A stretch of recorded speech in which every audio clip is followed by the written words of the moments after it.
Welcome back to Echoes of Ihsan. I think we're going to take a deep dive today into something a little unexpected. Drinks in Islamic law. Oh, interesting. Yeah, we'll be exploring the book Sunan al Tirmidhi, Volume 3, Mm-hmm. which is this amazing compilation of the sayings and practices, attributed to the Prophet Muhammad. Yeah. And you might not think that you know, centuries-old religious text would have a whole lot to say about beverages. Right. Yeah. But trust me, there's a surprising amount of detail in here. And some of it might even challenge your assumptions about what Islamic teachings are all about. I think that's one of the most fascinating things about diving into these texts is that you find these little details about everyday life. Yeah. Things that you just wouldn't expect. So it's not just these abstract principles. It's really about how to live, how to live your life as a believer. Exactly. Okay, so let's start with the basics. What kind of drinks are we even talking about here? I mean, I imagine water is a given, Yeah. but what else? Well, yeah, water is fundamental, especially in the environment where Islam originated. It's a pretty arid environment. Right. But the text also talks about milk, which was a staple food source, and vinegar, which was used for both as a condiment and a preservative. And then there's nabid, which is a drink made from dates, which might be less familiar to some listeners. Nabith. That's interesting. Yeah. So how's it made? And what was its significance? So it's made by soaking dates in water Okay. until they sort of release their sweetness and flavor. And it was actually a very popular drink in the region. Oh. And you could drink it fresh or fermented. Oh, interesting. Okay. But the fermentation process could lead to the production of alcohol. And this is where some of the rulings that we're going to be talking about come into play. Okay. Because if it was non-alcoholic, it was considered halal, which is permissible. But if it fermented and became intoxicating, then it would be haram or forbidden. So even back then, there was already this distinction between types of drinks based on their potential to intoxicate. Okay. Very interesting. And speaking of which, I imagine that the text has quite a bit to say about wine and other intoxicants. Yeah, absolutely. It's one of the cornerstones of Islamic law is this prohibition of wine and all forms of intoxicants. Mm-hmm. And you see this in Sunan al Tirmidhi over and over again in numerous hadiths. So for instance, there's one where a man is asking about the permissibility of drinking nabid, and the Prophet says, every intoxicant is unlawful. It's pretty clear. Yeah. Yeah. What was the reasoning behind such a strong stance against alcohol? I mean, was it purely for religious reasons, or were there social or cultural factors that played a role? So the reasons are actually multifaceted. So there's a strong spiritual component because, intoxication is seen as hindering your ability to connect with the divine. Okay. It clouds the mind. And, Islam emphasizes prayer and mindfulness. Right. So alcohol consumption would have been seen as incompatible with that. Yep. But there were also very practical social and health considerations. That makes sense. I mean, alcohol abuse can certainly lead to a lot of problems for individuals and society. Yeah. Can you maybe elaborate a bit on those social and health concerns? How did they factor into this prohibition? Well, at the time of the Prophet Muhammad, alcohol consumption was really widespread in Arabian society. Okay. And it actually contributed to a lot of social problems. It fueled tribal feuds and violence, and that obviously led to a lot of instability and unrest. Right. So by prohibiting alcohol, what the Prophet was aiming to do was establish a more peaceful and just society. Mm. And from a health perspective, people already recognized that alcohol was harmful, even back then. Okay. And actually, the Quran itself describes alcohol as having some benefits, Okay. but the harm outweighing the benefit. Right. So it suggests they were aware of the potential health risks. So is this really holistic understanding of human well-being, Yeah. taking into account, the spiritual, the social, and the physical dimensions?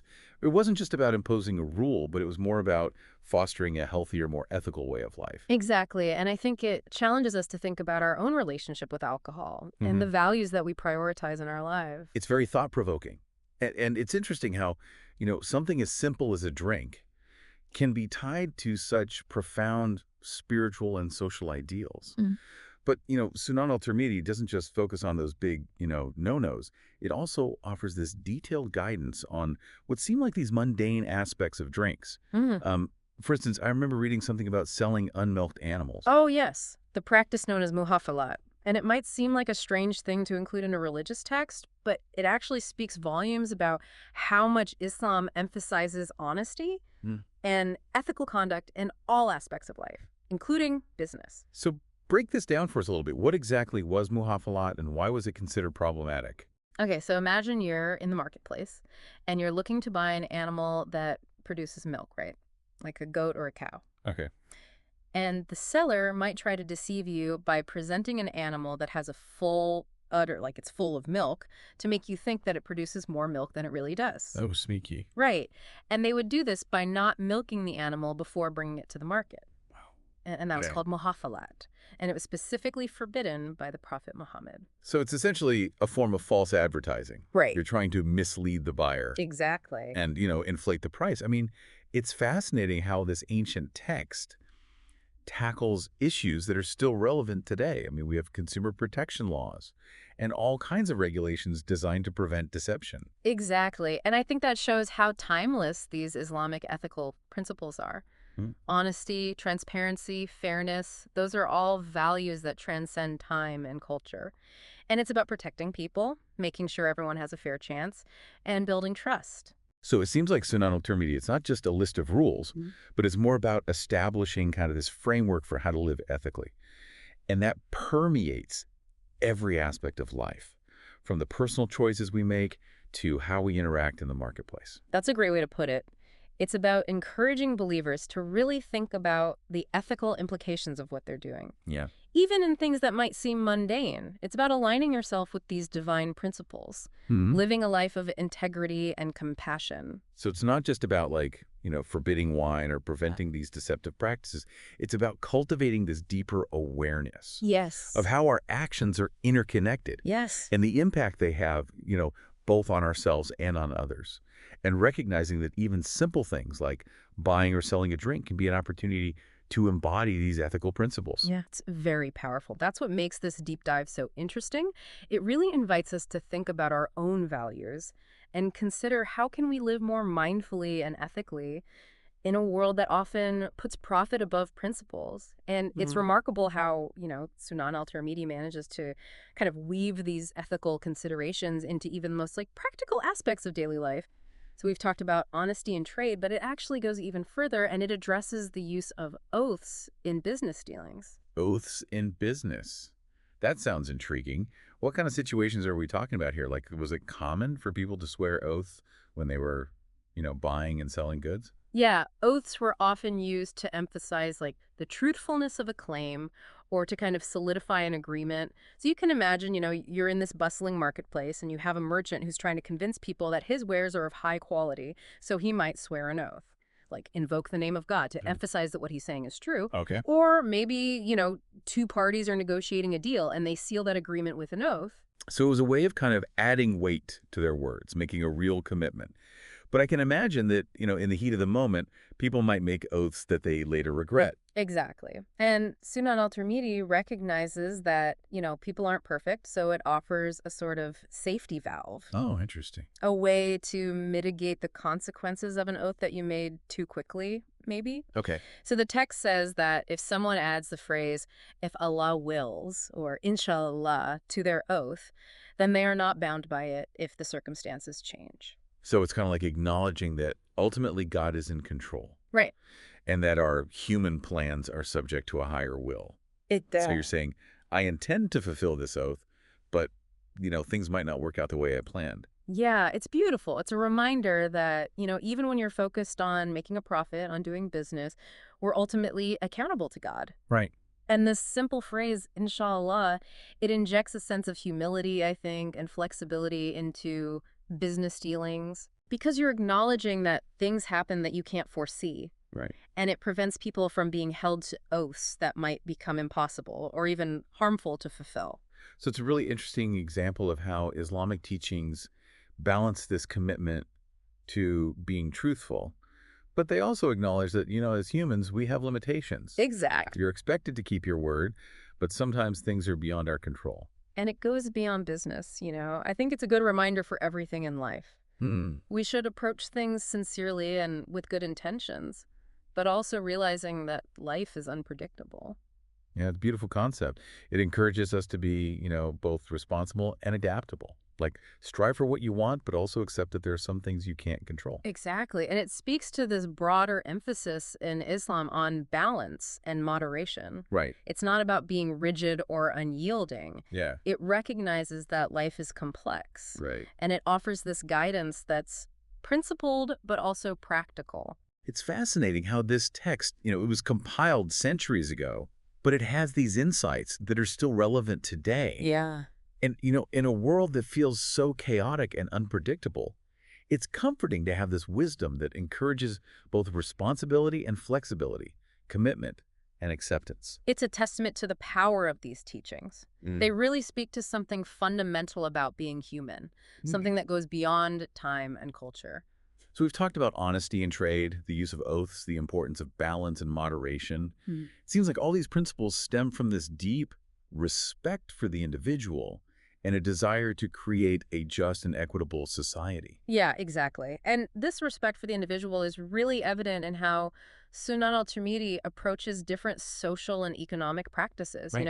It wants to ensure that people who are vulnerable are protected and that things are done fairly. For instance, the text talks in detail about different forms of bartering and trade practices that were common at the time. Okay. And it says which ones were permissible and which don't. Bartering practices. That sounds like a completely different world. Yeah. What kind of bartering systems were in place back then, and what made some practices permissible while others were considered problematic? Well, you have to remember, this was before, standardized currencies were widely used. Right. So people were often trading goods and services directly without using money. And this bartering system was essential to the economy, but it could also lead to exploitation Right. if it wasn't regulated properly. So Sunan al Tirmidhi addresses this by providing specific guidelines. So it's kind of like creating this moral framework for a different type of economy. Right. Making sure that things are fair and transparent, even when there's no money involved. So what were some of these specific bartering practices that were discussed in the text, and what was the reasoning behind, allowing some and prohibiting others? So one practice that was forbidden was called hokala, and this involved selling standing crops. So crops that were still growing in the field for wheat that was already harvested and processed. So essentially you're paying for the potential of a crop, Exactly. not the actual yield. Right. And that seems risky. Like, what if the crops fail? Exactly. What if the harvest isn't as good as you expected? And that's why the Prophet Muhammad prohibited this. Okay. Because it created a lot of uncertainty and potential for people to disagree. The buyer might feel cheated Right. if he didn't get as much as he thought. And the seller might feel like he had to sell for too low a price because he was desperate for money. Right. So it just leads to all these conflicts. So the prohibition was about protecting both the buyer and the seller. Yeah. And making sure that everything was based on tangible goods and agreements that were clear. Exactly. It was about reducing risk, fostering a sense of trust, and making a more stable marketplace. And Sunan al Tirmidhi doesn't stop there. It actually prohibits another similar practice called muzabana, which was selling dates that were still on the palm tree for dried dates. So again, it's kind of like buying a promise rather than a product, because you don't know how things will turn out. Right. What if the dates don't ripen right? What if the harvest is smaller than you thought? You're essentially gambling. Right. And Islamic law tried to get rid of these practices because it wanted to make sure that transactions were based on something real, on agreements that were straightforward. It's interesting how, these teachings come from 7th century Arabia, but they're still relevant to how our economic systems work today. We may not barter as much anymore, but we still need fairness, transparency, and ways to manage risk. It's like history is repeating itself, but in a different way. Yeah. It speaks to this kind of enduring wisdom. These teachings weren't just about the specific problems of that time, but they were about creating principles that would guide people to act ethically for generations to come. I'm really starting to understand just how deep and insightful this text is. It's not just a book of rules, but it's like a guide for living a life with integrity and purpose. And it shows us how to make ethical decisions, even in practical things like buying, selling, and trading. It makes you think about the reason behind the rules. Yeah. It's not about blindly following, but it's about understanding the principles Right. and applying them to your life. That's what makes these deep dives so great. It's not just learning facts, but it's about broadening our understanding of ethics, responsibility, and how everything we do is interconnected. It's about recognizing that our choices, even the little ones, have consequences. and that we should strive to act with integrity and compassion. And there's still so much more to explore in Sunan al Tirmidhi. We've only just begun to uncover the wisdom it holds. So welcome back to our deep dive into Sunan al Tirmidhi, Volume 3. We've uncovered some pretty fascinating stuff about how Islam views drinks, from that absolute prohibition on intoxicants to the very specific rules around oaths and trade. But there's one more piece I think we should look at, one that really shows how practical and compassionate these teachings can be. I'm intrigued. What part of the text are you talking about? What makes it stand out as practical and compassionate? It's the way it tackles very specific situations and concerns, like giving clear guidance to believers who are trying to figure out the complexities of daily life. We saw examples with the rulings on muhafalat and those oaths, but there are other cases that are equally compelling. Can you give me an example? Like, what situations did the text address and what was the advice it offered? Okay, well, one that comes to mind is this hadith about what to do if, and this is kind of strange, a mouse falls into your cooking fat. A mouse. Yeah. It sounds odd to include that in a religious text, I know. But it actually says a lot about how much Islam focuses on providing practical answers for everyday problems. Okay, I have to admit, that's not something I expected to find in a book of the Prophet Muhammad's teachings. Can you tell me more about it? What exactly does it say about dealing with a mouse situation in your cooking fat, and what does that tell us about Islamic law in general? So the hadith says that if a mouse falls in and dies, you're allowed to eat the fat. But you have to remove the mouse, obviously, and the fat right around it. Might seem weird to us today, but back then, food could be scarce. This ruling made it clear how to avoid wasting food, but also stay hygienic. So it's about finding that middle ground between practicality and keeping things pure. You don't chuck out the whole pot just because of one unfortunate mouse. You can use what's still good as long as you take the right steps to make sure it's safe. Exactly. It's a very sensible approach. It highlights how Islam stresses avoiding extremes. Yeah. No need to be super strict or make things unnecessarily hard on yourself. It's about solutions that are reasonable, but also follow religious principles. It's amazing how this little detail, which seems so random, actually shows us a much bigger picture of Islamic law and ethics. It's not about some set of made-up rules. It's about practical guidance for real-life issues, even the kind of gross ones. Absolutely. And that practicality comes out again in another hadith, this time about a different problem. It's about this group of people complaining to the Prophet that they can only trade their dates for fruit. Seems like this was tough on them because they needed fruit for their families, but their main currency was dates. So basically, there's this economic limitation that's causing a real problem for them. They need fruit, but they can't easily get it through trade. So what did the Prophet do? Did he offer any help, any guidance? He did. He listened to them, and he eased those restrictions on trading smaller amounts of dates for fresh fruit. Oh, yeah. He understood their need and reacted with both flexibility and compassion. That's a really good example of how Islamic teachings aren't meant to be a burden or completely rigid. They aim to guide people toward living a good, meaningful life while considering individual situations.